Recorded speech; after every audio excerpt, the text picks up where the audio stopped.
Hello students, start करते हैं हमारी मैकेनिक्स के next class BSc part first की। यूनिट सेकंड चल रहा है आपका। आज लास्ट है, इसमें 2 टॉपिक बचे हुए हैं, हम वो करेंगे और उसके बाद में 1-2 न्यूमेरिकल्स वगैरह हम देखेंगे अभी तक के हमारे जो भी हैं, और उसके बाद आपकी सेकेंड यूनिट कंप्लीट। ठीक है। अभी 1-2 दिन पहले जो मैंने आपको एक क्वेश्चन दिया था, उसके लिए आप लोग कल भी कह रहे थे कि उसको करवाया नहीं, वो अपन आज करेंगे। ठीक है। वो आपको इसलिए नहीं करवाया था क्योंकि उसमें आपके गोले का जड़त्वाघूर्ण का जो फॉर्मूला हमने निकाला आई का, वो यूज में आएगा, और वो हमने कल निकाला था। कल आपको करवाया था मैंने गोले का जड़त्वाघूर्ण। ठीक है ना। तो इसलिए क्योंकि वो फॉर्मूला हमें उस क्वेश्चन में यूज में लेना है, इसीलिए वो क्वेश्चन कल भी नहीं करवाया था। ठीक है। तो आज हम उस क्वेश्चन को भी लेंगे। उसके अलावा 1-2 और क्वेश्चन जो आप लोगों के आए हुए हैं। एक स्टूडेंट ने कहा था कि फर्स्ट चैप्टर के शायद 1-2 एग्जांपल्स में कुछ प्रॉब्लम है, उनको भी हम देखेंगे और सेकेंड यूनिट कंप्लीट करेंगे अपनी। ठीक है। तो चलिए, कल हमने देखा जड़त्वाघूर्ण हमने किस किस का निकाला। चकती का जड़त्वाघूर्ण निकाला हमने अलग अलग कंडीशन के लिए। ठीक है। उसके बाद में हमने किसका लिया, एक तो हमने एन्युलर डिस्क का लिया था, वलयाकार चकती कोई हो, उसके बारे में हमने देखा। ठीक है। उसके अलावा हमने गोले का निकाला, गोले का जड़त्वाघूर्ण अलग अलग कंडीशन में निकाला। एक तो गोले के व्यास के पारित निकाला था जो हमारा 2/5 mr² आया था। ठीक है। और एक गोले का स्पर्श रेखा के लिए जो कितना आया था, 7/5 mr²। क्लियर है। निकालने आप लोगों को आ गया होगा, ये समझ में आ गया होगा कि यहाँ सबसे ज्यादा यूज में हमारे क्या आएगा, वही दोनों theorem, theorem of parallel axis और थ्योरम ऑफ परपेंडिकुलर एक्सिस। ठीक है। इतना हमारा पूरा हो गया कंप्लीट। आज हम देखते हैं आपके एक और का रह रहा है जड़त्वाघूर्ण का मान बेलन का। ठीक है। किसी बेलन के लिए हम बात करें तो हेडिंग डालिए बेलन का जड़त्वाघूर्ण।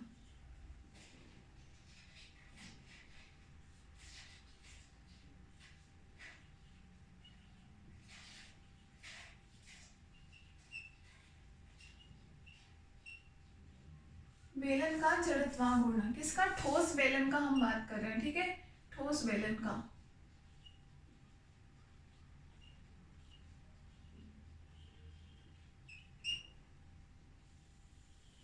हेडिंग डाल दीजिए ठोस बेलन का जड़त्वाघूर्ण।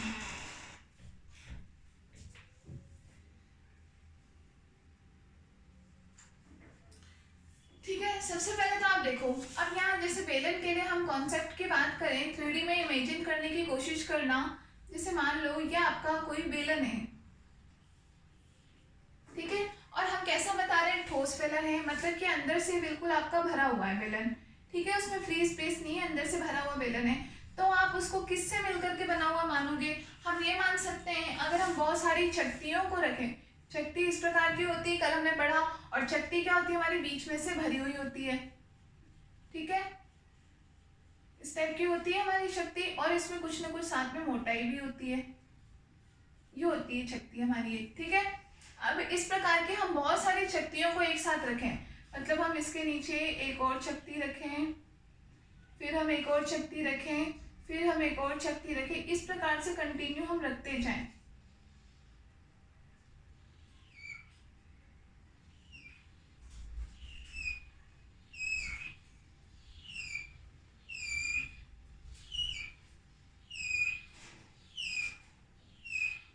ठीक है। और ये सब कैसे हो, भरे हुए हो, तो आपके पास ये कंप्लीट बेलन बन जाएगा ना।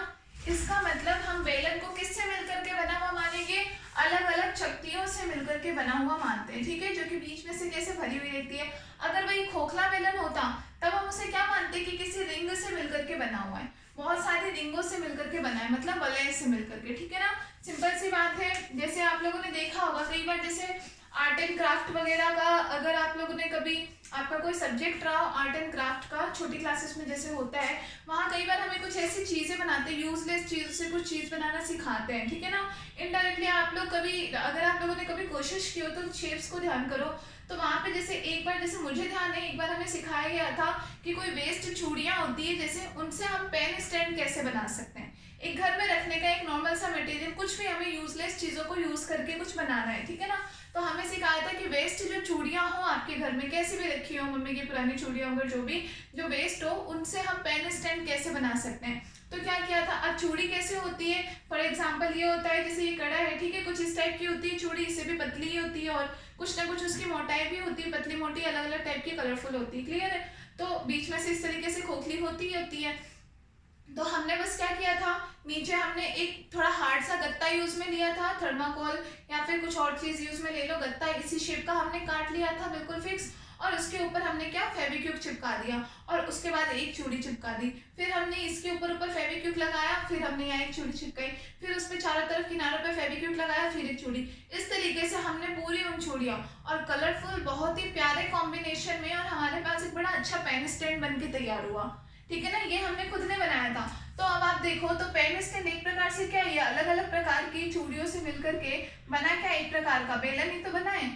ठीक है ना, वो पूरा चूड़ियों को जैसे हमने इतने, जितना दूर आपको जितना बड़ा पेन स्टैंड बनाना है आप उतनी चूड़ियाँ चिपका लो। ठीक है, या आपके पास जितनी चूड़ियाँ हो उतना बड़ा पेन स्टैंड बना लो, जो भी है। ठीक है, तो ऑलमोस्ट इतना बड़ा आपने बना लिया, तो वो क्या हो गया, एक प्रकार का बेलन ही तो हो गया अगर आप देखो तो। और कैसा है, खोखला भी होगा। ठीक है ना, क्यों, क्योंकि हमने उसको एक प्रकार की रिंग से बनाया, वलय से बनाया, बीच में से खाली है वो। ठीक है, अब वही अगर मान लो हम उसको छोटी छोटी प्लेट्स अगर हम ले लें, प्लेटें होती है जैसे कई बार इतनी छोटी प्लेट किसी चीज को ढकने के लिए छोटी छोटी प्लेट्स होती है। प्लेट्स कैसी होती है, बीच में से तो पूरी कवर ही होती है ना, पूरी भरी हुई होती है, तभी तो किसी चीज को ढका जाता है। ठीक है, तो पूरी और प्लेटें हैं, प्लेटों के ऊपर आप जमाते जाओ तो आप क्या देखोगे, तब भी आपको एक बेलन मिलेगा, लेकिन वो बेलन कैसा होगा, अंदर से भी पूरा भरा हुआ होगा। ठीक है, तो वो प्लेटें क्या है, एक तरह की डिस्क है। और यही जो हमने चूड़ियों की बात की, ये क्या एक प्रकार का रिंग है।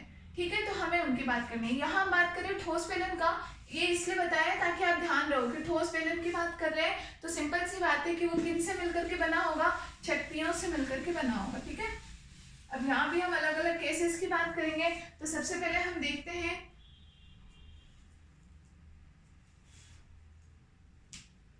लिखो फर्स्ट केस, लिखो केस फर्स्ट है आपका, ठोस बेलन के घूर्णन अक्ष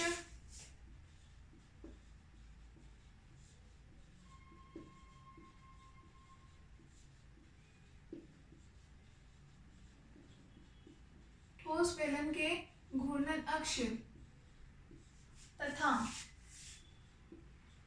लंबाई के समानांतर, लंबाई के समानांतर, लंबाई के समानांतर गुजरने वाली अक्ष के सापेक्ष,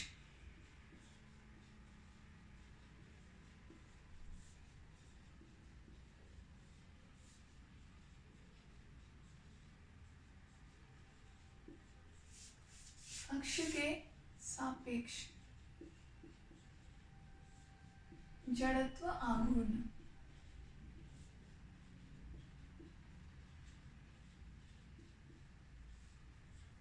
ठीक है, ठोस बेलन का घूर्णन अक्ष और जो लंबाई के समानांतर गुजरने वाली अक्ष हो उसके सापेक्ष हमें जड़त्व आघूर्ण का मान ज्ञात करना है। क्लियर है, तो अब हम क्या माने, जैसे मान लो एग्जाम्पल के लिए, एग्जाम्पल क्या मतलब, हमारे पास कंडीशन क्या है कि ये हमने कोई बेलन ले लिया,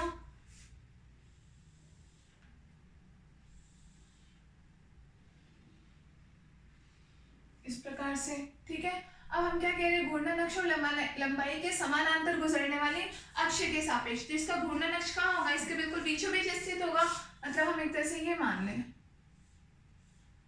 ये हो गया आपका अक्ष x x dash, x axis अक्ष के सापेक्ष। क्लियर है, इसकी कुल लंबाई हम कितनी ले लेते हैं, मान लिया एल लंबा है, एल लंबाई का है ये हमारे पास बेलन। अब क्योंकि हमने क्या बताया कि छोटी छोटी शक्तियों से मिलकर के बना हुआ है, जैसे मान लो हमने ये शक्ति ले ली, ठीक है, इस शक्ति की भी कुछ शक्ति मोटाई होगी,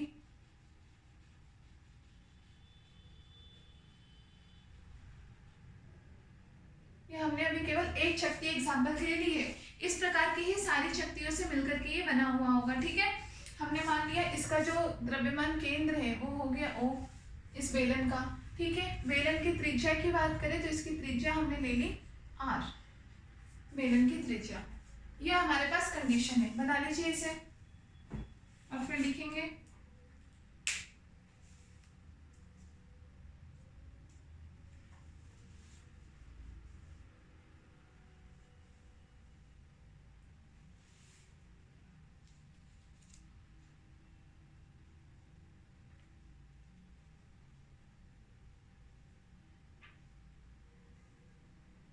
ठीक है। अक्ष होगी बिल्कुल यही कि यही, एक तरीके से हमारी क्या, ये इसके केंद्र से गुजरने वाला अक्ष भी यही हो जाएगा, बिल्कुल समानांतर अक्ष। ये है लंबाई, लंबाई के समानांतर कौन है, आपकी घूर्णन अक्ष खुद ही लंबाई के समानांतर है। तो ये एक्स एक्सिस अक्ष के सापेक्ष हमें इसका मान ज्ञात करना है जड़त्वाघूर्ण का। ठीक है, तो लिखिए, माना एक ठोस बेलन, माना एक ठोस बेलन जिसका द्रव्यमान कैपिटल एम, जिसका द्रव्यमान कैपिटल एम व त्रिज्या कैपिटल आर है, व त्रिज्या कैपिटल आर है, फुल स्टॉप। यह बेलन छोटी छोटी चकतियों से मिलकर बना है, इस प्रकार की, यह बेलन छोटी छोटी चकतियों से मिलकर बना है, जिसका द्रव्यमान कितना हो जाएगा, dm, जिसका इस शक्ति का द्रव्यमान, जिसका द्रव्यमान dm वह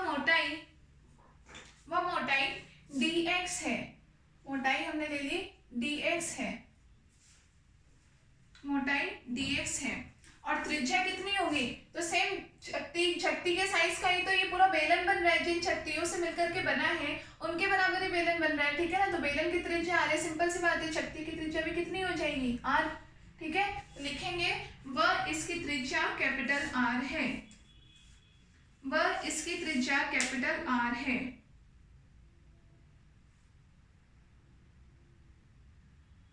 वह इसकी त्रिज्या कैपिटल आर है।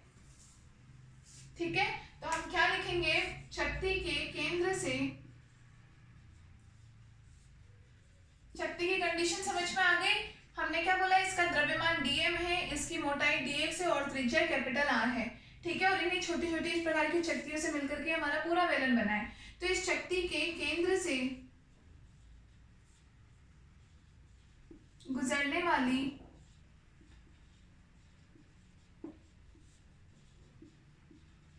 अक्ष के सापेक्ष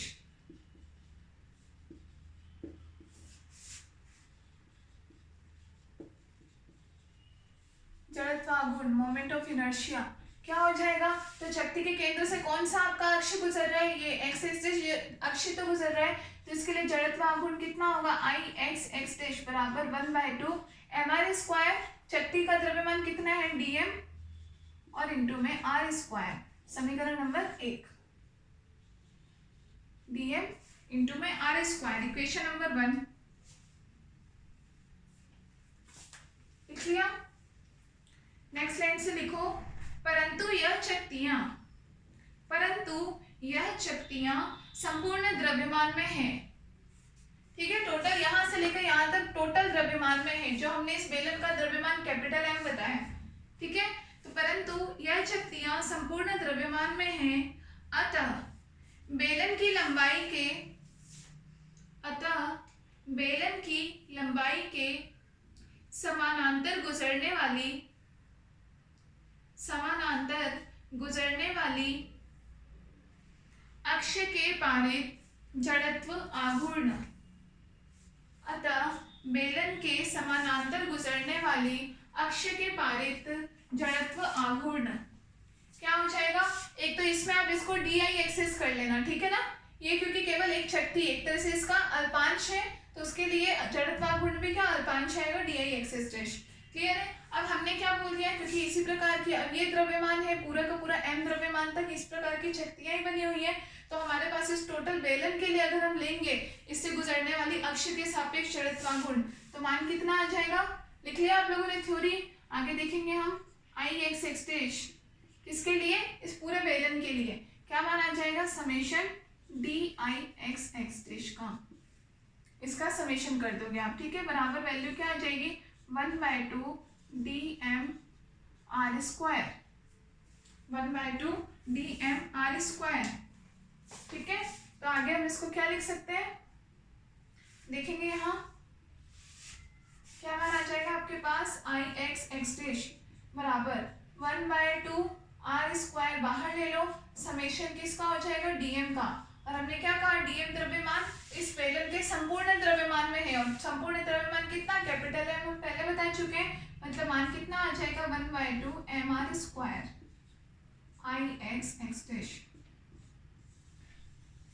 तो ये हो गया किसी ठोस बेलन का उसके अक्ष से गुजरने वाली, उसके केंद्र से और लंबाई के समानांतर गुजरने वाली अक्ष के सापेक्ष जड़त्वाघूर्ण। नोट कर लीजिए।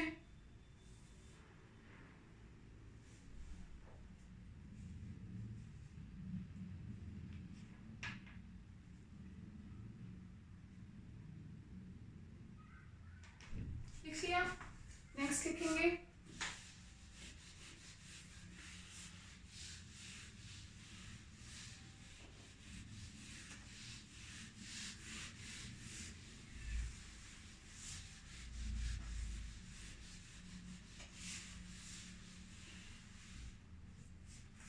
Case second. लिखिए केस सेकंड लिखिए, बेलन की लंबाई के लंबवत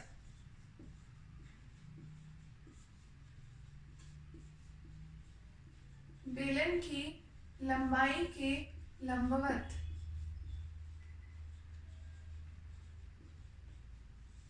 तथा उसके द्रव्यमान केंद्र से गुजरने वाली अक्ष के पारित तथा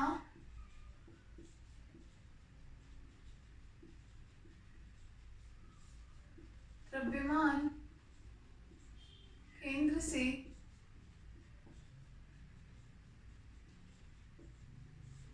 गुजरने वाली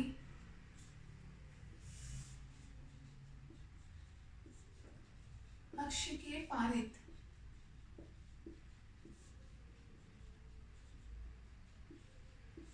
जड़त्व आघूर्ण। ठीक है, तो अब हमें क्या लेना है, एक तो लंबाई के लंबवत हो और द्रव्यमान केंद्र से जो गुजर रहा हो उसके सापेक्ष हमें लेना है। ठीक है, तो देखेंगे हमारे पास अब कंडीशन क्या है। जैसे हमने ये बेलन लिया था,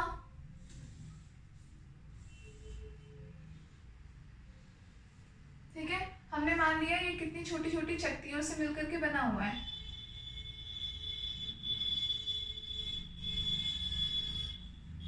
चक्तियों से मिलकर बना है। इस चक्ति के सापेक्ष जो घूर्णन अक्ष है, ये हमने कोई अक्ष मान लिया जो इस चक्ति में से चक्ति के भी लंबवत गुजर रहा है, उसका मान हमने दे दिया कोई ए बी।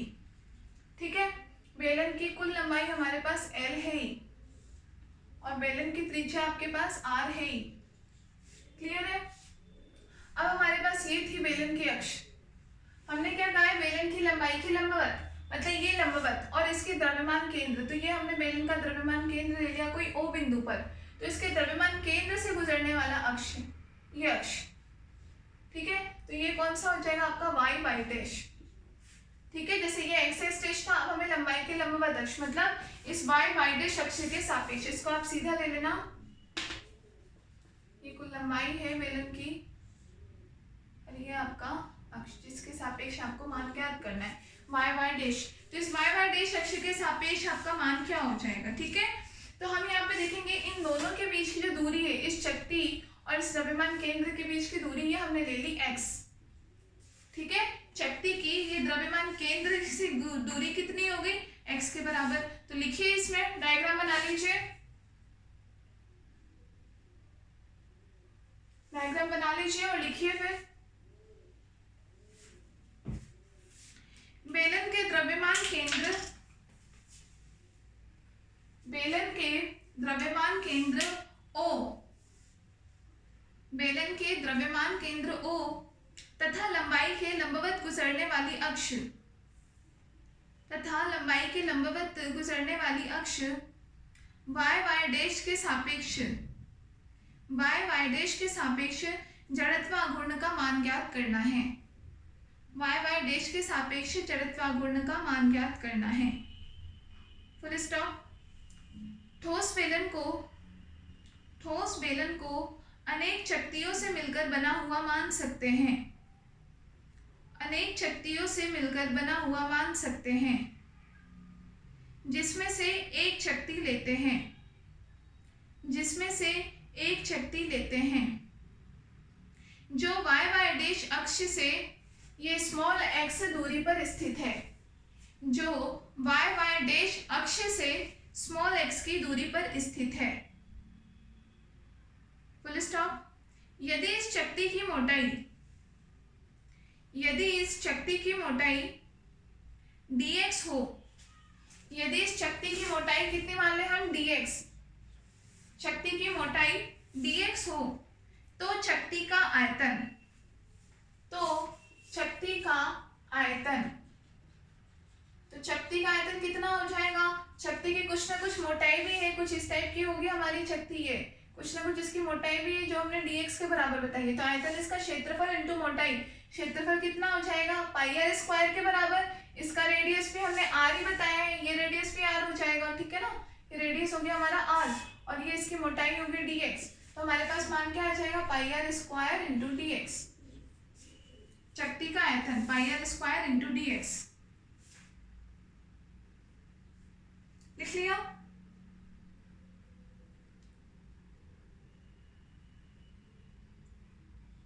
ठीक है, अब आप ये देखो कि अगर हम ऐसे इस प्रकार की एक एक चकती से मिलकर बना हुआ हमारा ये पूरा बेलन है, तो इस पूरे बेलन के लिए आयतन कितना हो जाएगा, इन सारी चकतियों का एरिया तो सेम होगा पाई आर स्क्वायर, ठीक है, और टोटल उनकी जो मोटाई है वो किस इस एल मोटाई के बराबर हो जाएगी। जो एल बेलन की लंबाई है, यही एक तरीके से सारे चकतियों की कुल मोटाई देखें तो वो भी एल के बराबर ही होगी, ठीक है। तो हम क्या लिख सकते हैं, तो इससे पूरे बेलन का आयतन हमारे पास क्या हो जाएगा, पूरे बेलन का आयतन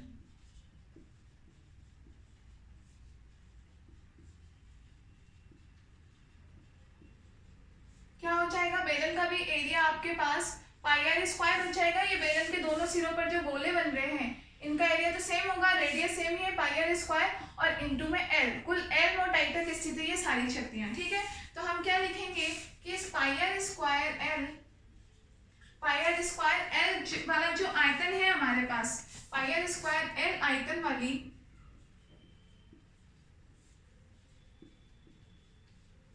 शक्ति का द्रव्यमान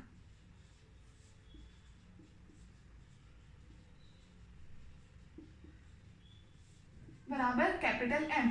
हम क्या कर रहे हैं, अब इस पूरे को हम बेलन नहीं मान करके एक बार हम माने कि हमारे पास एक शक्ति ही है जिसका एरिया तो ये पाई आर स्क्वायर है ही और उसकी कुल मोटाई एल के बराबर है। आप चाहे ये मान लो, इसको भी पूरी शक्ति का आयतन मान लो, पूरा बेलन नहीं लेके आप कंफ्यूज हो जाओगे कि मैम बेलन के आयतन का फॉर्मूला ये नहीं होता, तो इसको आप पूरी शक्ति का आयतन ही लिख लो, ठीक है। ये टोटल अगर हम इस पूरे को एक शक्ति माने जिसकी मोटाई कितनी हमने एल मोटाई की मान ली, तो उसमें टोटल द्रव्यमान कितना है, एम के बराबर है। तो अगर हम एक आयतन वाली शक्ति का द्रव्यमान कितना हो जाएगा, बराबर M upon pi are square L, M upon pi are square L के बराबर हो जाएगा। क्लियर है। तो हम बात करें कि इस एरिया वाली, इस आयतन वाली शक्ति का द्रव्यमान कितना हो जाएगा, तो pi are square into d x, आयतन वाली शक्ति का द्रव्यमान कितना हो जाएगा आपके पास, m upon pi are square L into pi are square d x, sorry d x नहीं कटेगा, पाई आर स्क्वायर से पाई आर स्क्वायर कैंसिल, और तब आपके पास ये द्रव्यमान dm बराबर कितना आ जाएगा, m upon L into d x. dm बराबर कितना मान हो जाएगा आपके पास, m अपॉन एल इंटू में dx, ठीक है। ये dm एक तरह से आपके पास शक्ति का द्रव्यमान आ गया।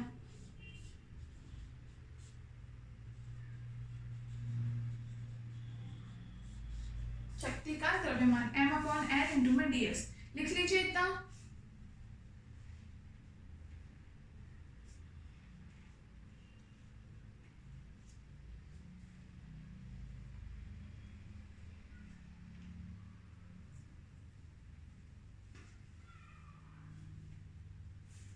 ठीक है, तो आगे देखते हैं हम।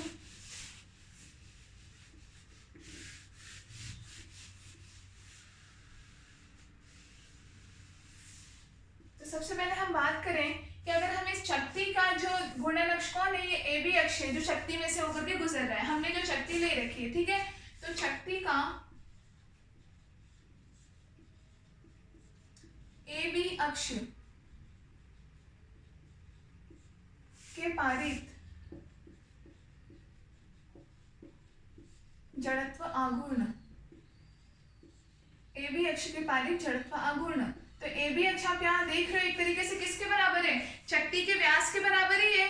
क्लियर है, शक्ति का एक तरीके से ए बी इसका पूरा व्यास ही तो दे रहा है, ठीक है ना। आप चाहे यहाँ लिख लेना है ए बी अक्ष, यहाँ ब्रैकेट में लिख लेना व्यास, ठीक है ना। चक्ति का व्यास पूरा कंसीडर कर रहे हैं ए बी, तो इसके पारित जड़त्वाघूर्ण घूर्ण कितना हो जाएगा, तो आप अगर डी आई ले लो, डी आई ए बी के बराबर ले लो, तो आप देखो कल हमने चक्ति का उसके व्यास के पारित जड़त्वाघूर्ण घूर्ण निकाला था, याद है आप लोगों को उसका फॉर्मूला कितना आया था, 1/4 mr² के बराबर, ठीक है। तो शक्ति के लिए द्रव्यमान कितना होगा, dm इंटू में r², रेडियस तो आ रही है, dm का मान यहाँ से रख देते हैं हम, तो 1/4 इंटू m/l r² इंटू में dx, ये हो जाएगा हमारे पास DIAB का मान। समीकरण नंबर 1 हम इसको नाम दे देते हैं, ठीक है, 1/4 m/l r² इंटू में dx।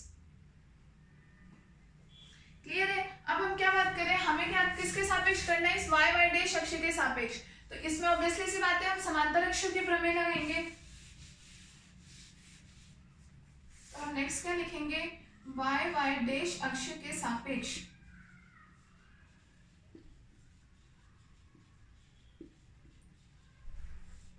जड़त्व आघूर्ण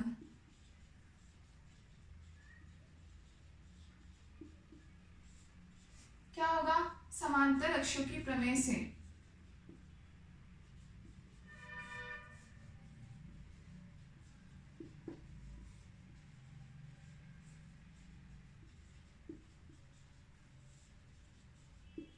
क्या हो जाएगा आपके पास, आई वाई डैश का मान हमें निकालना है, ठीक है।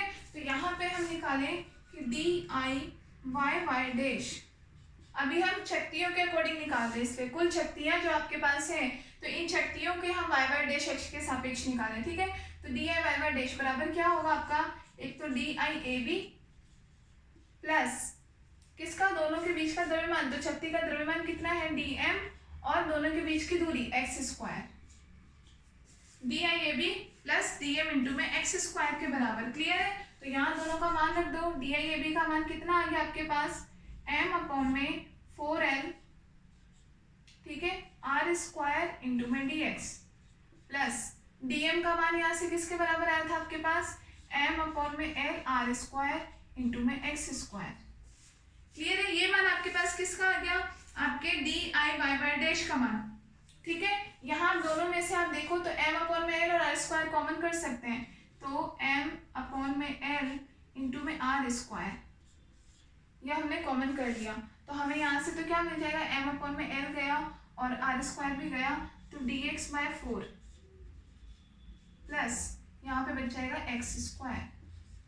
कोई समीकरण नंबर 2 नाम लेते हैं, इसे लिख लीजिए।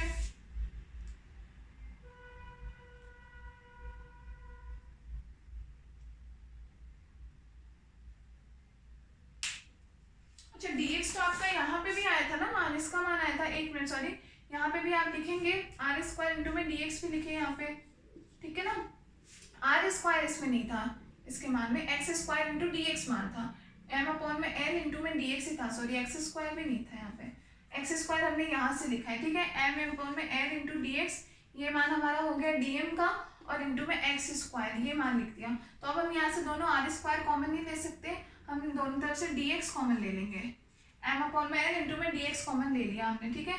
तो यहाँ से तो हमारे पास मान क्या बच जाएगा, r²/4 प्लस यहाँ पे मान हमारे पास बच जाएगा x², लिख लीजिए।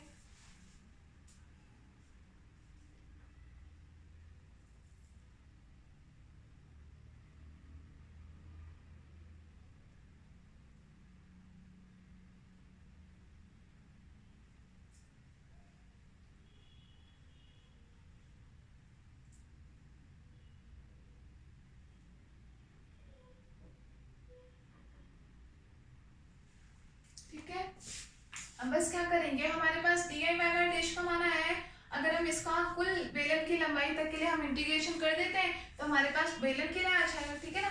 ये तो हमने माना है कि इतनी एल लंबाई में अगर एल मोटाई हमने मान ली, एल मोटाई की चट्टी हो, तो उस चट्टी के लिए हमारे पास वाई वाई डैश के सापेक्ष ही मान आया है। अब हम इस पूरे बेलन के लिए मान लें तो क्या मान आ जाएगा, अर्थात बेलन के लिए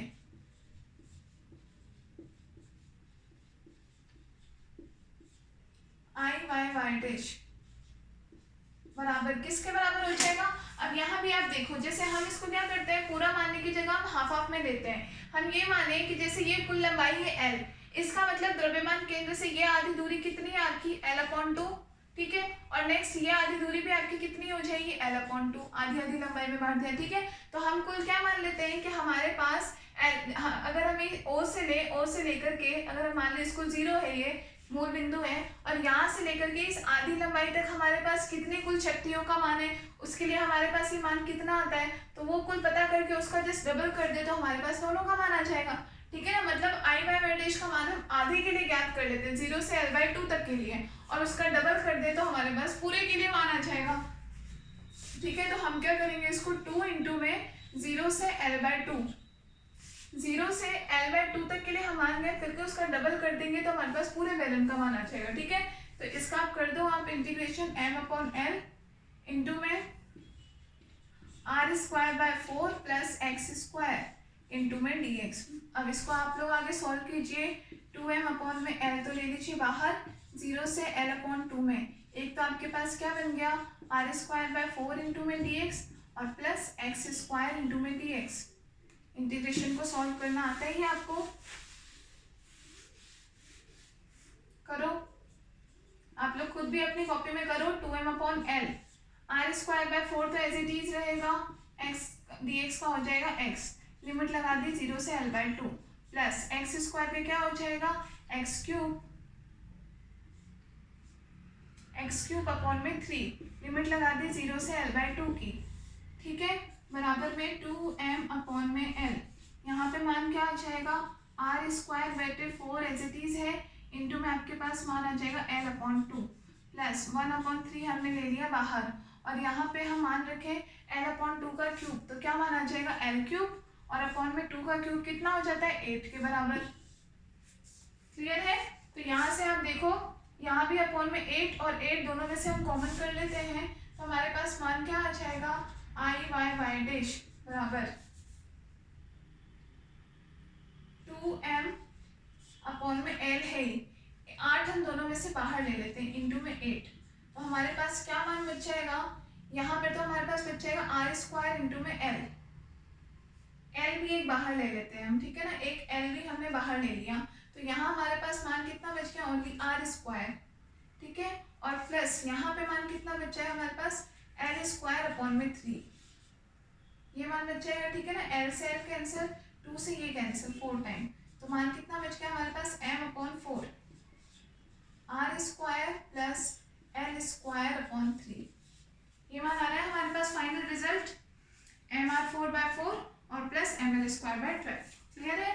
तो ये I/y' का मान आ गया आपके पास। इसको आप दोनों को अंदर मल्टीप्लाई करके भी लिख सकते हैं, कैसे कि ये mr²/4 प्लस ml² अपॉन 12, ये आपके पास फाइनल रिजल्ट आ गया, लिख लीजिए।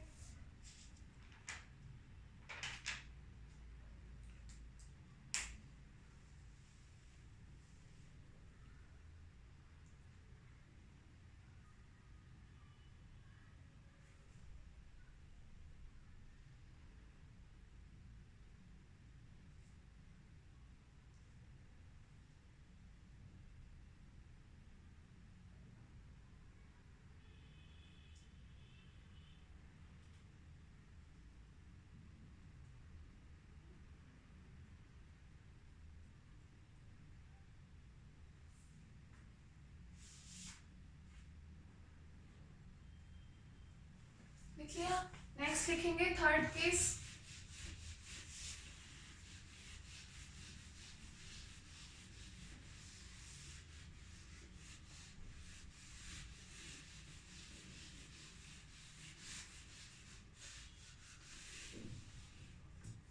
केस थर्ड लिखिए।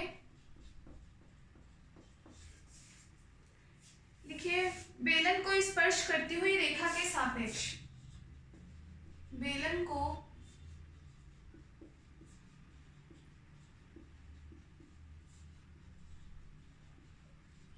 स्पर्श करती हुई रेखा के सापेक्ष,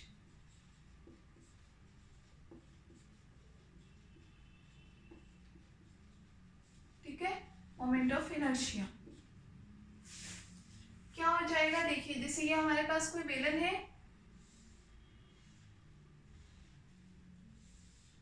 ये हमने ले लिया इसका द्रव्यमान केंद्र। द्रव्यमान केंद्र से हमारी अक्ष कौन सी गुजर रही है, जैसे अभी हमने निकाला Y Y dash, Y Y dash. ठीक है, क्लियर है। कुल इसकी लंबाई, ये ओ बिंदु ले लिया, कुल लंबाई कितनी है, एल के बराबर बेलन की लंबाई। अब हम बात कर रहे हैं स्पर्श रेखा, मतलब किसी भी एक ऊपर की तरफ जो स्फीयर बनता है उसको स्पर्श करके निकलती हो, मतलब इसको एक तरीके से स्पर्श करके निकल रही हो, ये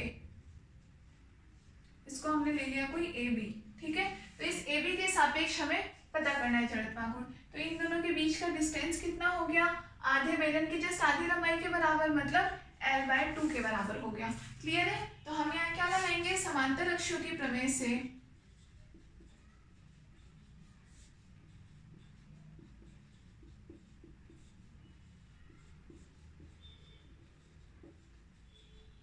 समानांतर अक्षों की प्रमेय से क्या हो जाएगा आपके पास, IAB आपको निकालना है। IAB बराबर कितना मान आ जाएगा, I बाय वाई डैश और प्लस MD², हम ये मान लगाते हैं। ठीक है, I बाय वाई डैश का मान अभी हमने जस्ट पहले निकाला है, यहाँ से रख देते हैं। मान कितना आया था, MR²/4 प्लस ML²/12। क्लियर है। प्लस यहाँ पे हमारा D का मान कितना है, L/2 के बराबर है। ठीक है, L/2 का स्क्वायर करना है, तो कितना मान आ जाएगा आपके पास, L²/4। क्लियर है, ML²/4। यहाँ पे ध्यान रखना, हमने इसका मान किसके बराबर, ML/2 का स्क्वायर किया है, तो ML²/4। क्लियर है, इसको बस सॉल्व कर लो, क्या हो जाएगा, ML²/4 एज इट इज है ही, प्लस इन दोनों में से हम ML² कॉमन ले लेते हैं। ठीक है, 1/4 1/12, एलसीएम ले लिया दोनों का 12, तो ये मान कितना आ गया आपके पास, 1 प्लस ये आ गया 3, मतलब आपके पास क्या बन गया, MR²/4 प्लस 4/12 ML², या फिर MR²/4 प्लस ML²/3। यह आ गया आपके पास IAB, स्पर्श रेखा के सापेक्ष। नोट कर लीजिए, MR²/4 प्लस ML²/3।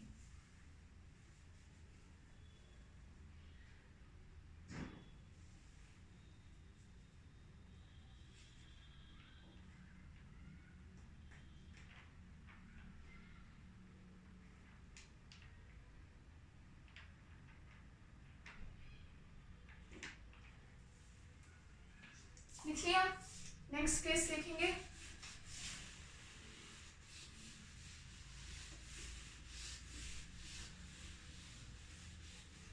केस कौन सा है आपका, फोर्थ केस लिखिए। बेलन के अक्ष के समानांतर, बेलन की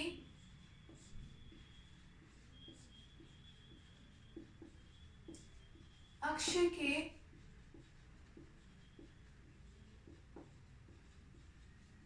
समानांतर स्पर्श रेखा के सापेक्ष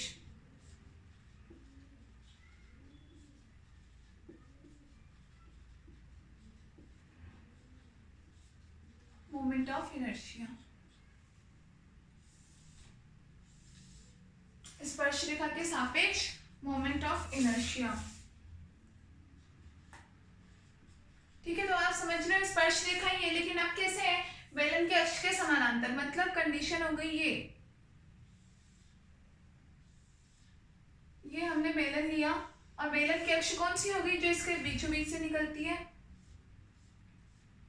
ये x अक्ष। क्लियर है। अब इसके समानांतर कोई स्पर्श रेखा हो, मतलब ये आपकी स्पर्श रेखा हो अगर, ठीक है, इसको हमने नाम दे दिया AB, तो इसके सापेक्ष हमें क्या करना है, जड़त्वाघूर्ण का मान ज्ञात करना है। ये हमने बेलन का द्रव्यमान केंद्र ले लिया O। अब इन दोनों अक्षों के बीच की दूरी कितनी हो गई, लंबवत दूरी, हम जैसे D लेते हैं। ठीक है, और D बराबर यहाँ पे एक तरह से ये दूरी किसके बराबर आ रही है, बेलन की त्रिज्या के बराबर आ रही है, जो R होता है, इसका मतलब D बराबर यहाँ पे क्या हो जाएगा, R के बराबर। क्लियर है, दोनों के बीच की लंबवत दूरी केवल बेलन की त्रिज्या के बराबर रह रही है। ठीक है, तो यहाँ हो जाएगा D बराबर R, तो हम क्या बोलेंगे, पैरेलल एक्सिस थ्योरम से, समानांतर अक्षों की प्रमेय से, पैरेलल एक्सिस थ्योरम से। लिख लेना आप में समानांतर अक्षों के प्रमेय से क्या मान हो जाएगा आपके पास, आई ए बी आपको निकालना है बराबर I x x dash plus M d square. I x x dash हमने फर्स्ट केस निकाला है, बेलन की जो समानांतर अक्ष होती है इसके सापेक्ष कितना मान निकाला है 1/2 mr स्क्वायर प्लस यहाँ पे एम डी बराबर आर है तो ये भी mr स्क्वायर, मतलब कितना रिजल्ट आ जाएगा हमारे पास 3/2 mr square I A B. लिख लीजिए। तो ये आपके बेलन से रिलेटेड चारों केस थे और अब आपके ये घूर्णन द्रव्यमान आघूर्णों के मान हुए कंप्लीट। ठीक है, जो द्रव्यमान आघूर्ण हमने पता करने थे सभी अलग अलग डिफरेंट शेप्स के, ये हमने कर लिए हैं कंप्लीट। इन सबको आप लोग खुद भी अपनी कॉपी में करके लिखना। एग्जाम में आपसे किसी का भी कोई सा भी कंडीशन पूछी जा सकती है, तो पहले तो उस कंडीशन को आप लोग समझना आपसे क्या पूछ रहा है, ठीक है ना, उसके अकॉर्डिंग करना। देख रहे हो आप सबके मान अलग अलग आ रहे हैं, तो इन सारे मानों को कॉपी में एक जगह लिख लेना। आपके पास कितने मान हो गए टोटल, 4 इसके हो गए, शायद 4 कल हमने पहले वाले के याद किए थे, 2 बाद वाले के थे, 10 हो गए और एक आध एनुलर डिस्कस था, मतलब जो भी 12-13 मान है तो उन सबको एक जगह लिख करके याद कर लेना। ठीक है, चलिए तो अब हमारे टॉपिक हो गए कंप्लीट। क्वेश्चन हम देख लेते हैं।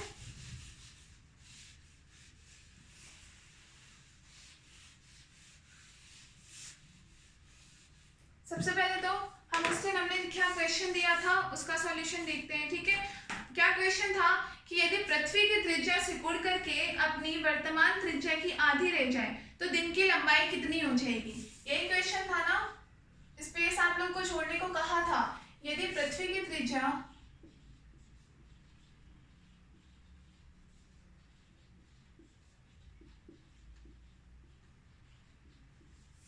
सिकुड़ कर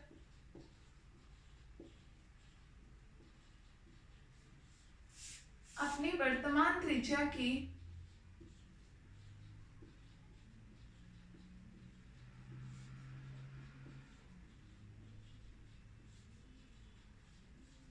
आधी रह जाए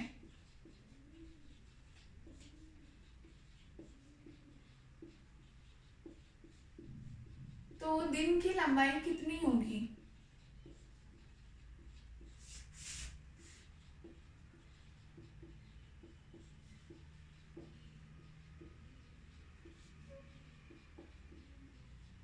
ठीक है, तो दिन की लंबाई से मतलब यहाँ क्या है, यहाँ पे कोई लेंथ की बात नहीं हो रही है। दिन की लंबाई से मतलब एक तरह से टाइम कितना हो जाएगा। भाई दिन की लंबाई अभी हमारे पास किस वे में होती है, हमसे कोई पूछे अभी हमारे दिन की लंबाई कितनी है तो हम बोलेंगे 24 घंटे।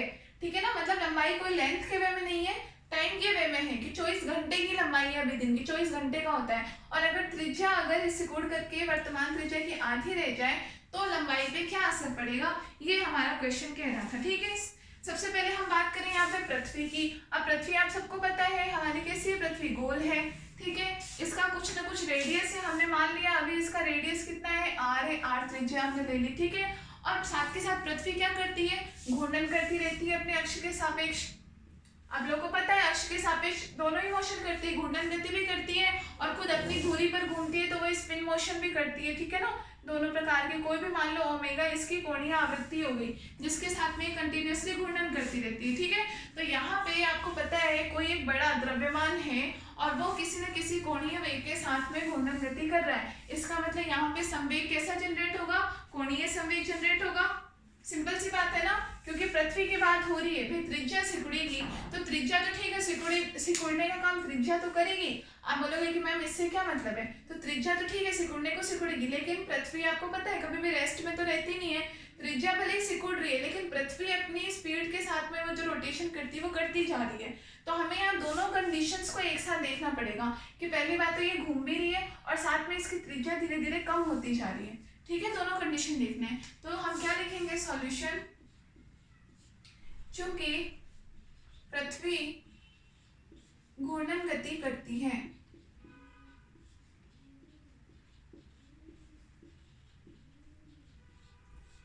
ठीक है, दोनों टाइप के मोशन ही करती है ये तो, और किसी न किसी वेग के साथ भी कर रही है। तो जब कोई द्रव्यमान किसी वेग के साथ गति करता है तो क्या जनरेट होता है, उसका संवेग जनरेट होता है। यहाँ गति घूर्णन गति है इसलिए संवेग भी कैसा होगा, कोणीय संवेग होगा। अर्थात या अतः पृथ्वी का कोणीय संवेग, पृथ्वी का कोणीय संवेग J1। अब J1 क्यों कहा?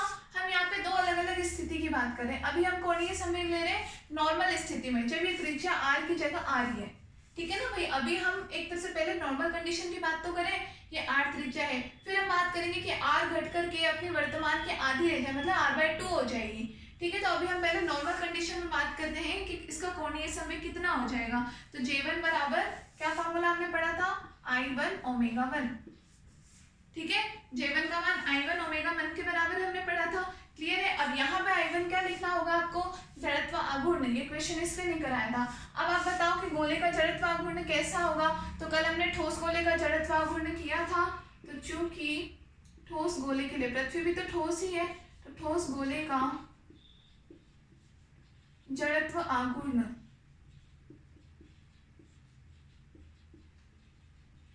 जो भी कब दो कंडीशन पड़ी थी, यहाँ पूरी पृथ्वी के लिए लगेगा, मतलब इसके व्यास के सापेक्ष, उसके व्यास के सापेक्ष।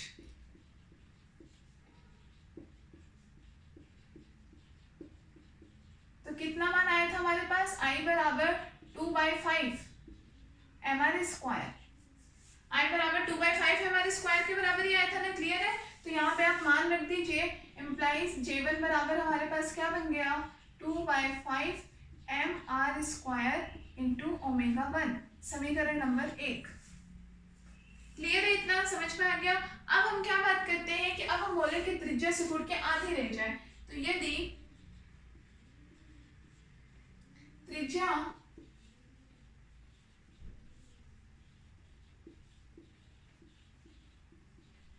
सिकुड़कर आधी रह जाए,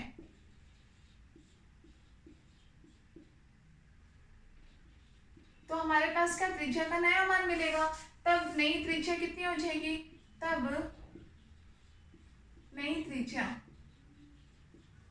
क्या मान लेते हैं हम, r' बराबर कितना है, r/2 के बराबर। r/2 के बराबर जो त्रिज्या मिलेगी उसको हमने किसके बराबर कह दिया, r' के बराबर, ठीक है। तो इस स्थिति में इसका कोणीय संवेग अब J2 हो जाएगा, अलग कंडीशन में, इसलिए हमने पहले उसका नाम किससे दे दिया, J1 से, और कंडीशन के बाद में, त्रिज्या सिकुड़ने के बाद में नाम देते हैं J2 से। तो J2 बराबर आपके पास क्या हो जाएगा, I2 ओमेगा 2 के बराबर। I2 का मान आप रखो 2/5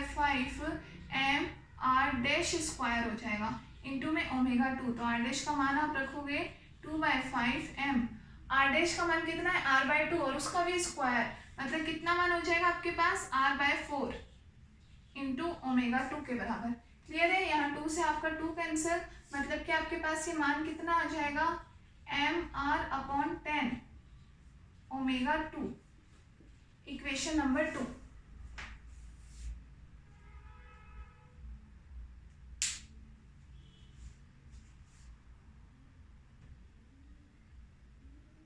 या फिर एक सेकेंड रुकना, इसको आप लोग सॉल्व मत करो, है ना, नहीं तो आगे हमें फिर प्रॉब्लम होगी। हाँ, इसको हम ऐसे चीज रहने देते हैं, ओनली मान डाल करके, क्या 2/5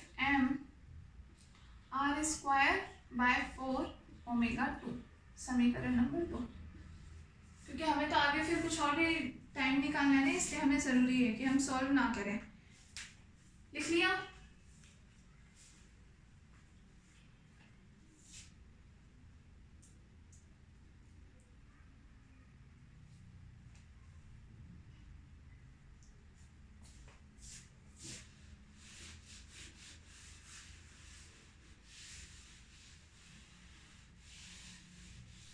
तो हमने कहा था कोणीय संवेग हमेशा संरक्षित रहता है, तो हम देखेंगे कोणीय संवेग संरक्षण सिद्धांत से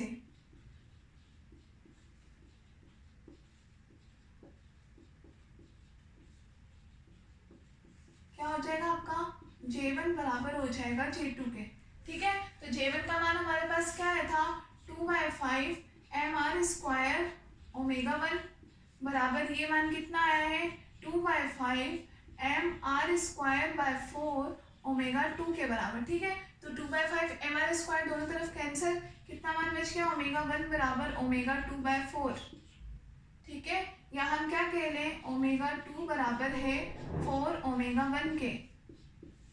ये इन दोनों में रेशियो या रेशियो निकाले हम तो ओमेगा 2 अपॉन ओमेगा 1 बराबर 4।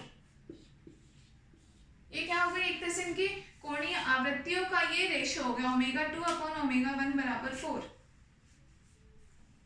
समझ में आ गया इतना। अब बात तो हमें क्या निकालना है, क्या है, टाइम निकालना है। ठीक है, टाइम मतलब आवर्तकाल निकालना है कि आवर्तकाल कितने टाइम का होगा। ठीक है ना, तो हम क्या बात करते हैं, आवर्तकाल अगर हम टी मान लेते हैं, यदि ओमेगा क्यों निकाला है अब आपको समझ में आएगा। यदि आवर्तकाल टी हो तो टी का फॉर्मूला आपको पता होगा, टी बराबर क्या होता है, 2 पाई बाय ओमेगा होता है ना। आवर्तकाल का फॉर्मूला टी बराबर 2 पाई बाय ओमेगा होता है। क्लियर है, तो यहाँ से हमारे पास T1 बराबर क्या हो जाएगा, दैट इज T1 बराबर तो कितना हो जाएगा 2 pi by omega 1 and T2 बराबर कितना हो जाएगा 2 pi by omega 2, 2 pi by omega 1 and 2 pi by omega 2। Clear है, तो यहाँ से हम क्या देखें, अगर हम रेशियो निकालें T1 अपॉन T2 का, T1 अपॉन T2 का, तो क्या हो जाएगा 2 pi by omega 1 upon 2 pi by omega 2 बराबर omega 2 upon omega 1, omega 2 upon omega 1 लिख लीजिए। और ये ओमेगा 2 अपॉन ओमेगा 1 4 के बराबर आ रखा है, मतलब हम यहाँ से क्या कह सकते हैं कि हमारा T1 अपॉन T2 कितना आ रहा है 4 के बराबर, इसका रेशियो भी 4 के बराबर आ रहा है।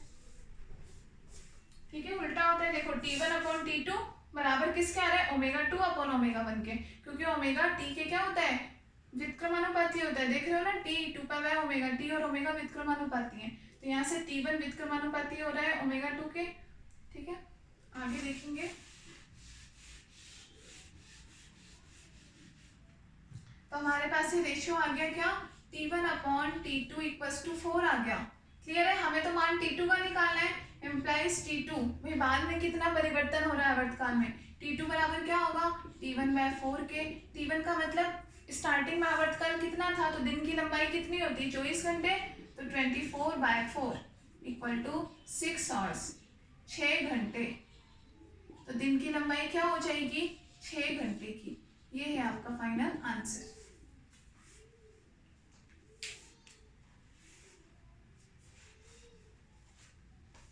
ठीक है, समझ में आ गया क्वेश्चन, इजी सा ही था ना। आप में से एक स्टूडेंट ने शायद किया था, आंसर दिया था उन्होंने।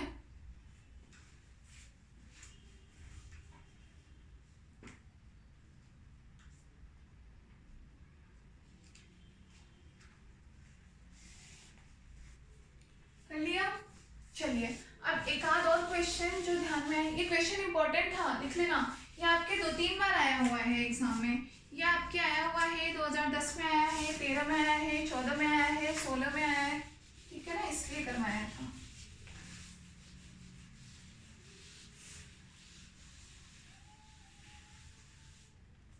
देखिए नेक्स्ट क्वेश्चन लिखिए,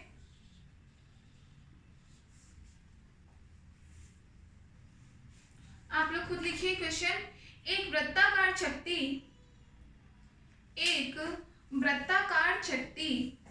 जिसकी त्रिज्या r बराबर कितना दे रखा है 0.5 मीटर। एक वृत्ताकार चकती जिसकी त्रिज्या r बराबर 0.5 मीटर है,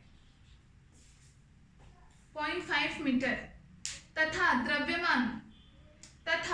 द्रव्यमान कैपिटल M की बात करें तो वह आपको दे रखा है 25 kg, तथा द्रव्यमान 25 kg है, कॉमा अपनी धुरी पर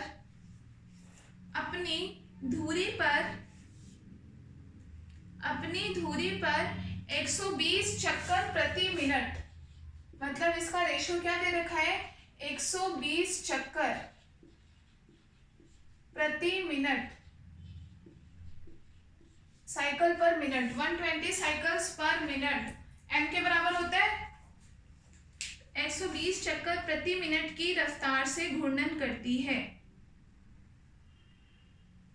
की रफ्तार से घूर्णन करती है। Full stop.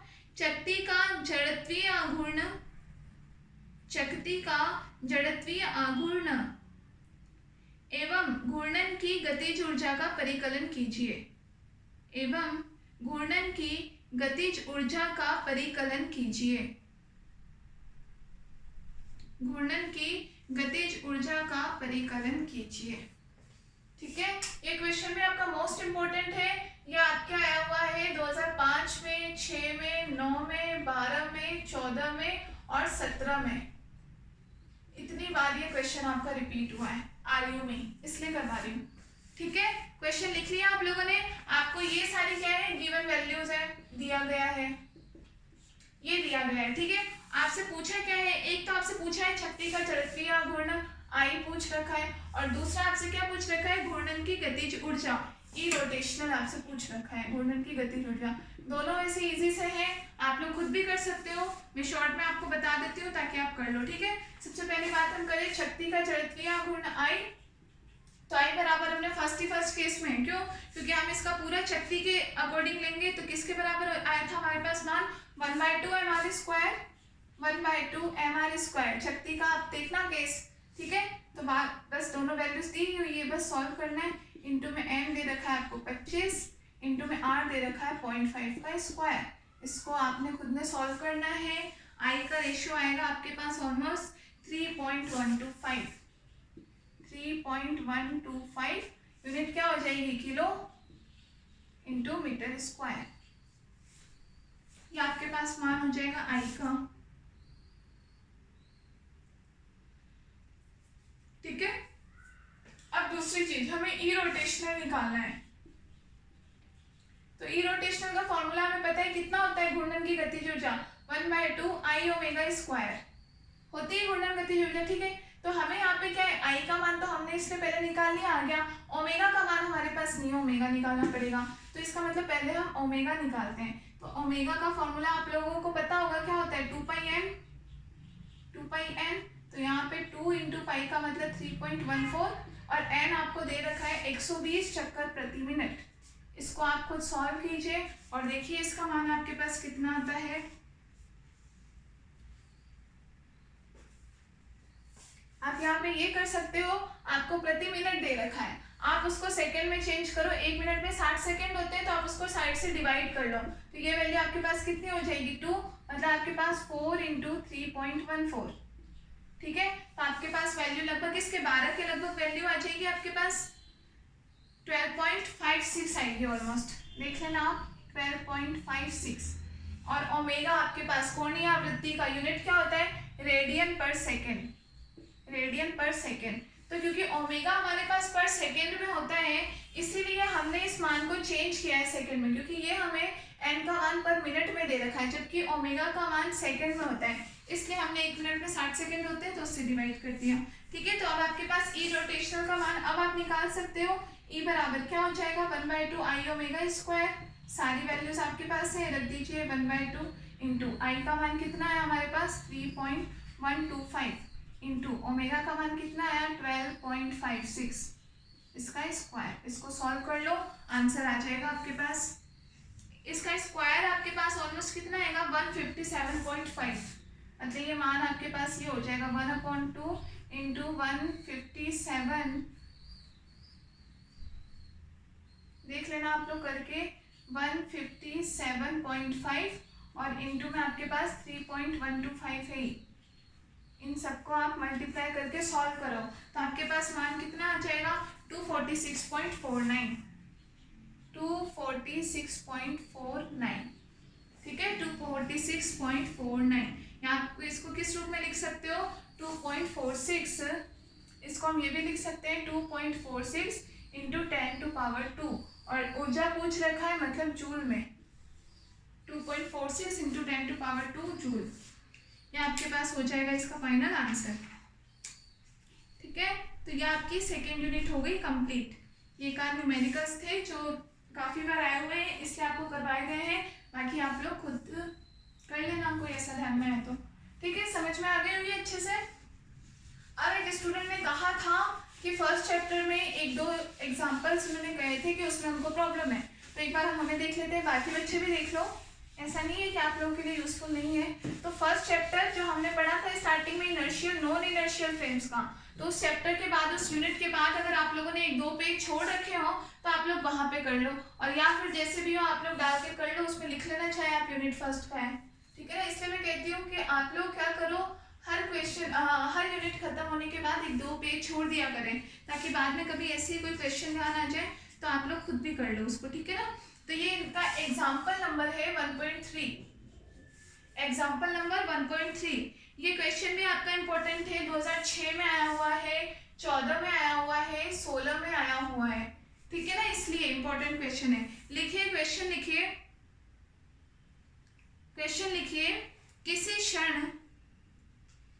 क्षण दो कणों की स्थितियां, किसी क्षण दो कणों की स्थितियां एवं वेग क्रमशः, स्थितियां एवं वेग क्रमशः vector r1, vector r2 and vector v1 व वेक्टर v2 है। स्थितियां एवं वेग क्रमशः ये हैं, ठीक है। सिद्ध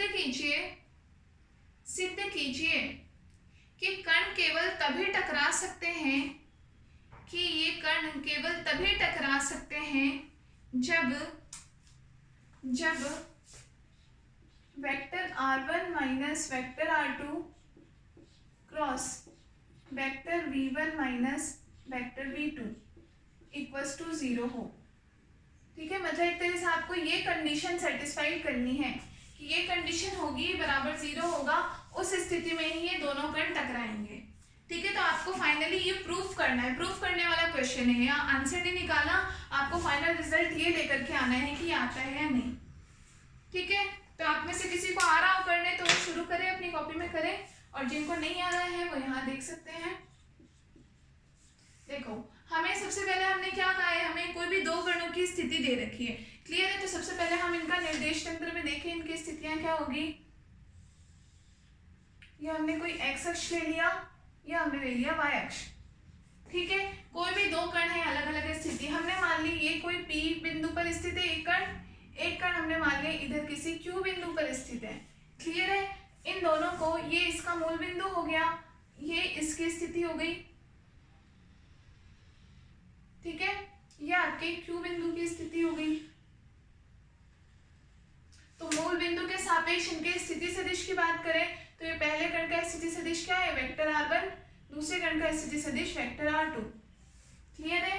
अब हमें कहा है कि ये केवल तभी टकरा सकते हैं, इसका मतलब ये क्लियर है कि इन दोनों की टक्कर तय है, ठीक है। टक्कर तय होने के लिए कंडीशन क्या है, ऑब्वियसली सी बात है, दोनों जब एक दूसरे की तरफ गति करेंगे तभी उनकी टक्कर होगी, ठीक है ना। तो हमने क्या मान लिया, कोई एक बिंदु मान लेते हैं हम, बिंदु A, यहाँ पर बीच का बिंदु मान लिया हमने कि शायद ये कण भी यहाँ से गति करेगा अपनी स्थिति की तरफ, A बिंदु की तरफ, ये कण भी यहाँ से गति करेगा A बिंदु की तरफ, तो इस A बिंदु पर आकर के ये दोनों कण टकरा जाएंगे, क्लियर है।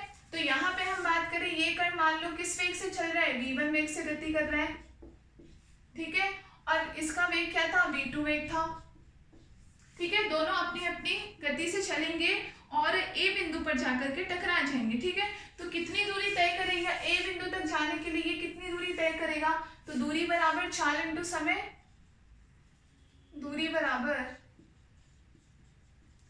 4 इंटू समय, ठीक है। कितना, 4, इसकी 4 की बात करें पहले P कण की, जो P बिंदु पर कण है, मान लो पहला कण स्थित है और ये हमारा दूसरा कण स्थित है Q बिंदु पर, तो ये कितनी दूरी तय कर रहा है बिंदु तक जाने के लिए, तो 4 है इसकी v1 इंटू में t, तो ये दूरी है आपकी v1 इंटू में t वेक्टर, ठीक है। और इसके द्वारा कितनी दूरी तय करी जा रही है, तो v2 इंटू में t, v2 into t vector के बराबर दूरी तय कर रहा है ये, ठीक है। और इस A बिंदु का स्थिति सदिश मूल बिंदु के सापेक्ष ये हो गया OA, क्लियर है, समझ में आ गया आपको। लिखो एक बार, डायग्राम बना लो पहले और उसके बाद लिखिए।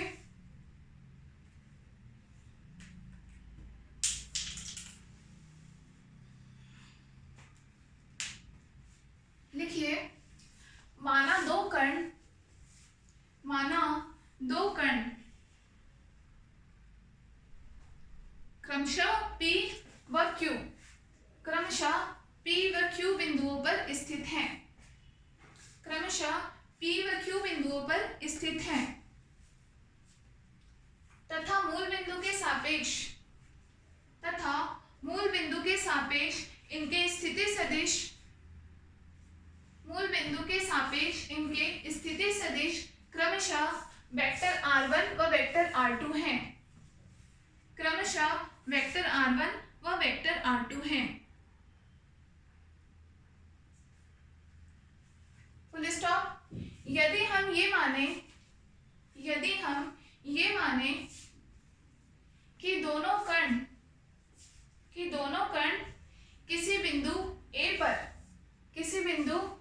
पर t समय के पश्चात टकराते हैं, स्मॉल t समय के पश्चात टकराते हैं,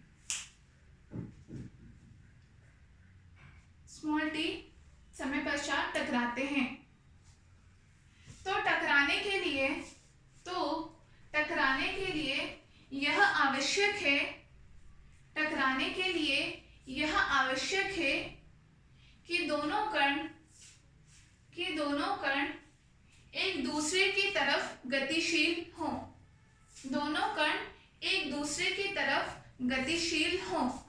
ठीक है, मतलब इस कण का ये डायरेक्शन क्या हो जाएगा, ये इसकी तरफ गति करेगा और ये भी A बिंदु की तरफ गति करेगा। ठीक है, कि दोनों कण एक दूसरे की तरफ गतिशील हों।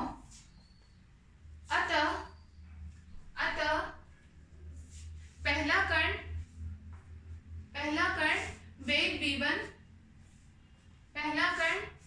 v1 व दूसरा कण v2 वेग से गति करेगा।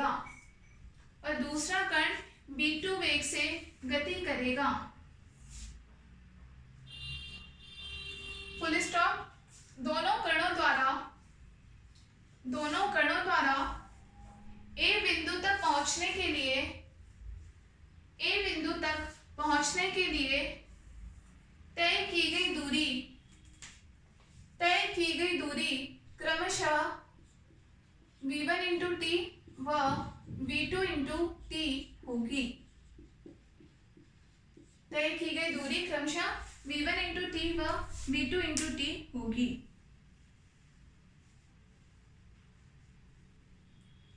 ठीक है, फुल स्टॉप। नेक्स्ट लाइन में लिखिए, बिंदु A पर टकराने के लिए यह आवश्यक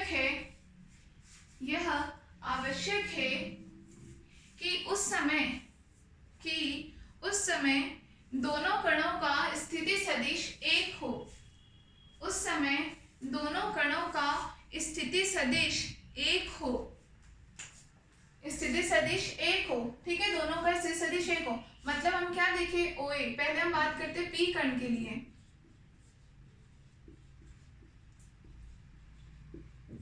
P कण के लिए हम क्या लिखेंगे, OA की बात अगर हम करें, दोनों में कॉमन स्थिति सदिश कौन सा आ रहा है, ये OA लाइन दोनों के लिए कॉमन है। ठीक है ना, जो कि P के लिए भी है और Q के लिए भी है। ठीक है, पहले हम P कण की बात करते हैं। मतलब आप एक तरीके से इस कण को भूल जाइए, सिर्फ ऊपर वाले ये हाफ जो ट्रायंगल बन रहा है, सिर्फ इस ट्रायंगल पे ध्यान दीजिए। तो यहाँ से आपके पास OA बराबर क्या हो जाएगा, वेक्टर r1 प्लस v1t। कैसे हो गया, फॉर्मूला आपको पढ़ा होगा, आधार स्क्वायर बराबर लंब स्क्वायर प्लस कर्ण स्क्वायर के बराबर होता है। तो यहाँ से A बराबर L प्लस K के बराबर होगा, आधार बराबर लंब प्लस कर्ण के बराबर होगा। हम अभी केवल इस आधे ट्रायंगल की बात कर रहे हैं, तो हमारे पास OA बराबर क्या होगा, R प्लस v1t के बराबर। और दूसरा सदिशों के योग नियम से भी हम देखते हैं, ये दोनों सदिश जो एक दिशा में जा रहे हैं उन दोनों का योग बराबर होगा उस सदिश का जो इनके विपरीत दिशा में गति कर रहे हैं। क्लियर है, समीकरण नंबर 1 लिख लिया। दूसरा हम लिखते हैं Q कण के लिए।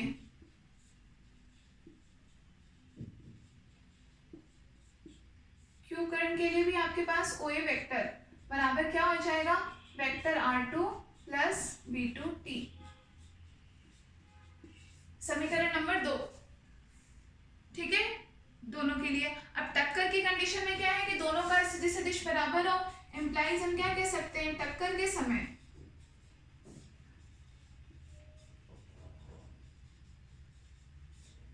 होगा OA P कण के लिए बराबर होगा OA Q कण के लिए बराबर होना चाहिए, ऐसा हम पहले लिख चुके हैं। तो दोनों के मान बराबर कर दो, मतलब R1 प्लस V1T बराबर हो जाएगा R2 प्लस V2T के।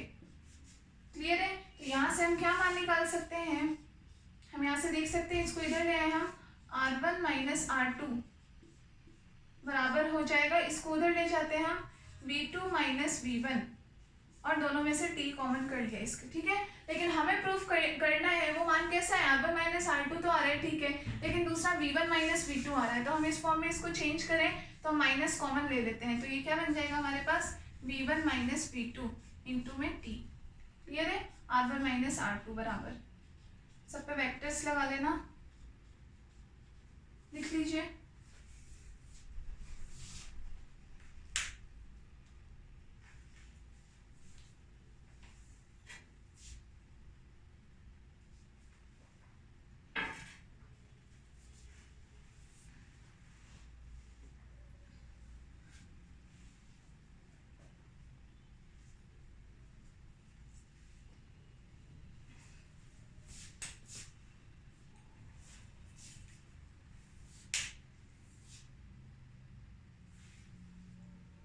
लिख लिया?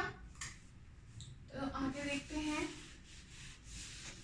इस इक्वेशन को आपको नाम दे दो, समीकरण नंबर 3 ले लेना इसको, समीकरण 3।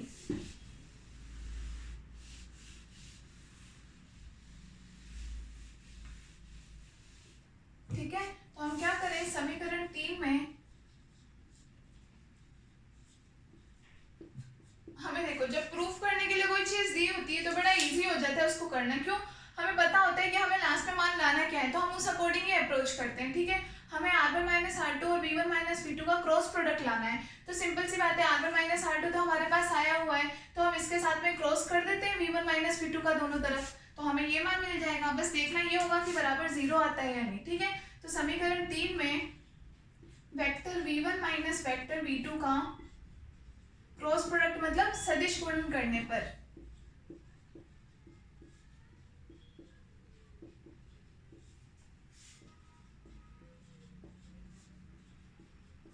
क्या मिल जाएगा आपके पास, R1 minus R2 cross V1 minus V2, ठीक है, और इक्वल टू में उधर क्या मिलेगा हमारे पास, minus V1 minus V2 cross V1 minus V2 into में T, ठीक है, इंटू में T भी है यहाँ पे। तो सिंपल सी बात है, यहाँ पे आपको पता है सेम का सदिश गुणन तो 0 ही होता है, जैसे हम जानते हैं i cap cross i cap बराबर j cap cross j cap और बराबर k cap cross k cap बराबर क्या होता है, 0 ही तो होता है। सिंपल सी बात है, इसका मतलब V1 minus V2 cross V1 minus V2 कितना होगा, 0 होगा, बराबर 0।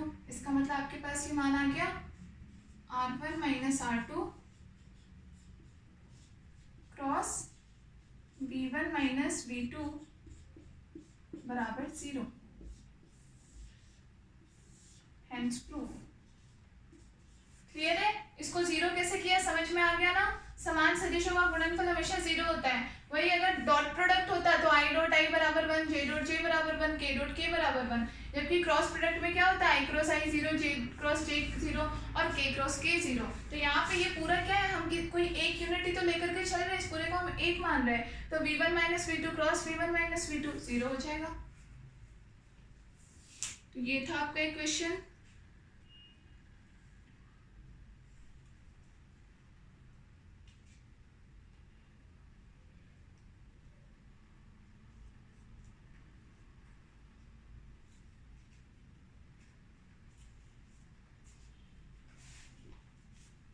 लिख लिया? चलिए नेक्स्ट एक और एग्जांपल है, वो लिखिए।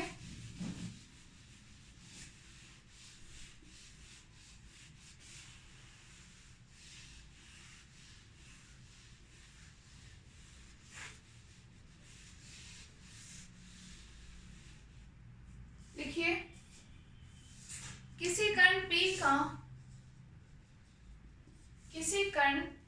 का स्थिति सदिश, किसी कण P का स्थिति सदिश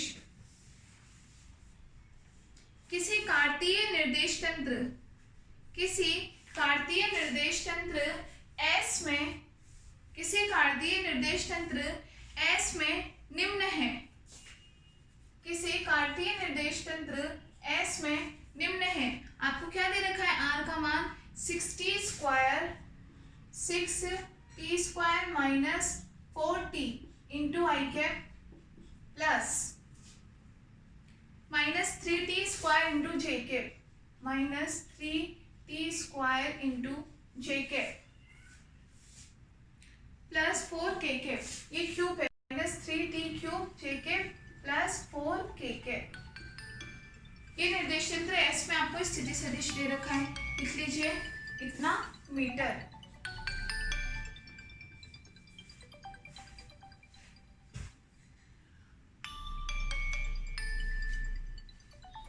ठीक है, लिख लिया। आगे लिखिए, तथा इसी कण की स्थिति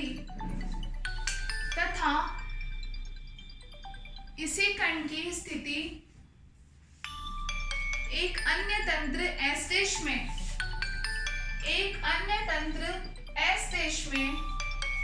निम्न है। R डैश वेक्टर बराबर आपको क्या दे रखा है? 6t square plus 3t into I cap plus minus 3t cube into J cap plus 3k cap metre.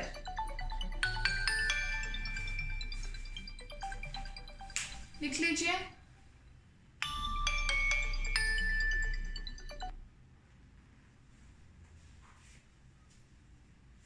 Plus 3k cap metre. देखिए आगे, हो तो आपको दो चीजें इसमें पता करनी है। फर्स्ट क्या पता करना है? हो तो फर्स्ट लिखिए, S के सापेक्ष S देश का वेग ज्ञात कीजिए। S के सापेक्ष S देश का वेग ज्ञात कीजिए। ठीक है, और सेकंड क्या पता करना है आपको? सेकंड लिखिए, सिद्ध कीजिए कि दोनों तंत्रों में कण का त्वरण समान है। सिद्ध कीजिए कि दोनों तंत्रों में कण का त्वरण समान है। कण का त्वरण समान है।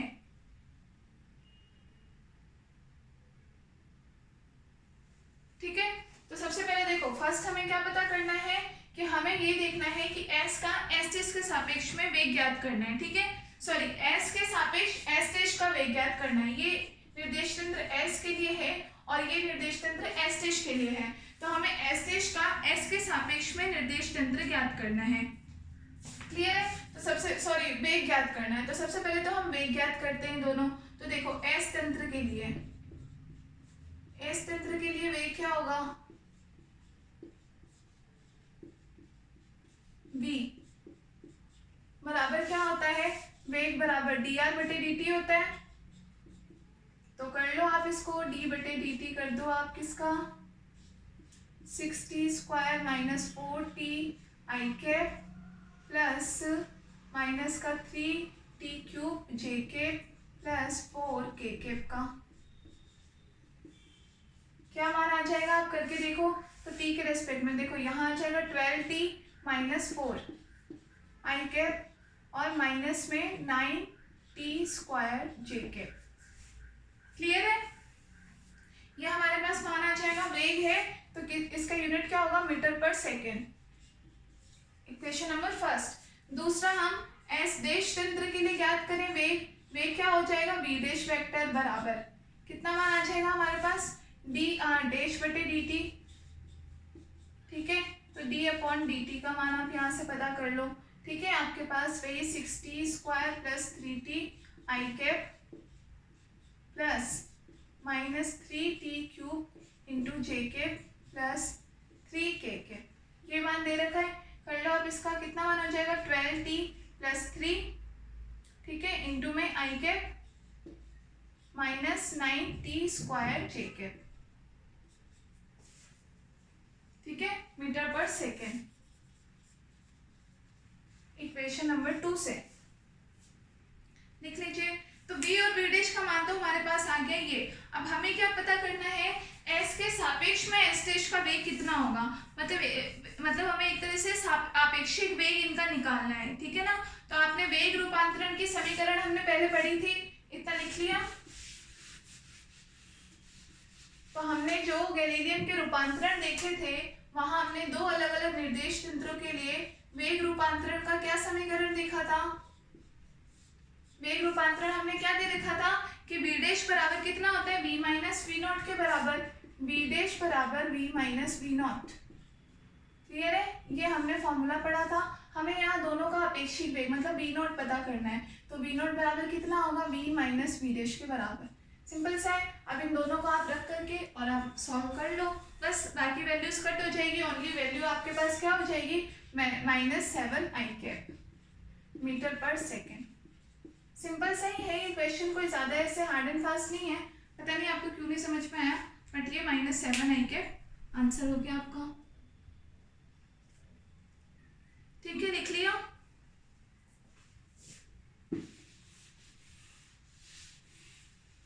आप चाहो दोनों का मान रख के माइनस कर लेना, यही वैल्यू आएगी, ठीक है। दूसरा हमें पता करना है कि ये सिद्ध करना है कि दोनों तंत्रों का त्वरण समान है। तो उसके लिए दोनों का हम त्वरण निकाल के देख लेते हैं, ठीक है ना। पहले हम S तंत्र के लिए त्वरण देखें। S तंत्र का त्वरण कितना, A बराबर कितना होगा, dv अपॉन dt, ठीक है। तो हमारे पास फर्स्ट के लिए हमारे पास v का मान कितना आ रखा है, 12t + 3i d upon dt। आप कर लो इसका,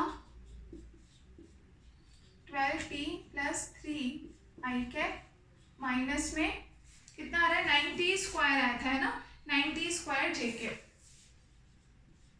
t² जेकेब के बराबर। क्लियर है। तो इसका आप करके देखो तो मान कितना आ जाएगा, यहाँ से 12 आ जाएगा और -18t के बराबर।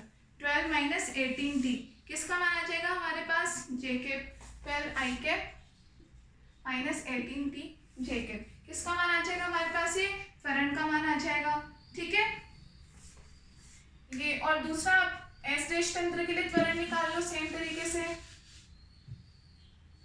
S डैश तंत्र के लिए त्वरण निकालो आप, क्या मान आ जाएगा, A डैश बराबर dv डैश अपॉन dt।